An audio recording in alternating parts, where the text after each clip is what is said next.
আসসালামু আলাইকুম। একটা ব্রেকিং নিউজ।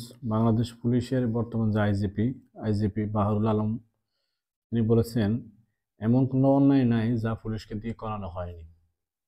তিনি আরো বলেন, আওয়ামী লীগ সরকারের সময়ে পুলিশের উপর রাজনীতিবিদদের কুপ্রভাব ছিল। বিগত 15 বছরে এমন কোনো অন্যায় কাজ নাই যা পুলিশকে দিয়ে করানো হয়নি। সেজন্য পুলিশ প্রশাসন দুঃখিত ও লজ্জিত। তার মানে হচ্ছে, বিগত সরকার পুলিশকে ব্যবহার করে যে সাধারণ মানুষ বা বিপক্ষ দলের রাজনীতিবিদদের উপর যে হামলা মামলা বা গুম খুনের বিষয়টা এতদিন সাধারণ পাবলিক বলতো, সেই বিষয়টা বর্তমান পুলিশের যে আইজিপি বাহারুল আলম স্যার, তিনি স্বীকার করেছেন এবং তার জন্য দুঃখিত এবং লজ্জিত তিনি বা পুলিশ প্রশাসন।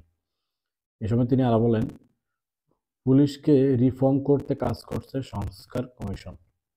কমিশনে শিক্ষক, বৈষম্য বিরোধী আন্দোলনের ছাত্ররা ও সংশ্লিষ্ট অনেকেই আছেন। তারা সরকারকে সংস্কারের বিষয়ে সুপারিশ করবে। 5 আগস্টে সারা দেশে বিভিন্ন থানা ফাঁড়ি থেকে প্রায় 6,000 অস্ত্র লুট হয়েছে উল্লেখ করে আইজিপি বলেন, এখন পর্যন্ত 1,500 অস্ত্র উদ্ধার করা সম্ভব হয়নি। এসব অস্ত্র উদ্ধারের চেষ্টা চলছে। মাটি খুঁড়ে অস্ত্র বের করা কঠিন। তাই খোয়া যাওয়া অস্ত্র উদ্ধার করতে সমাজের সকল নাগরিকের আন্তরিক সহযোগিতা কামনা করেন আইজিপি। গণঅভ্যুত্থানে নিহতের ঘটনায় দেশজুড়ে ভুয়া মামলা হচ্ছে।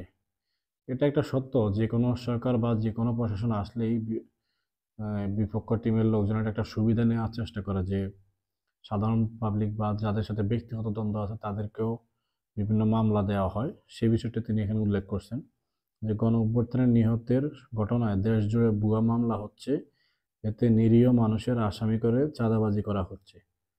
তবে তদন্তকারী কর্মকর্তাদের নির্দেশ দেওয়া আছে যেন নিরপরাধ মানুষের গ্রেপ্তার না করা হয়।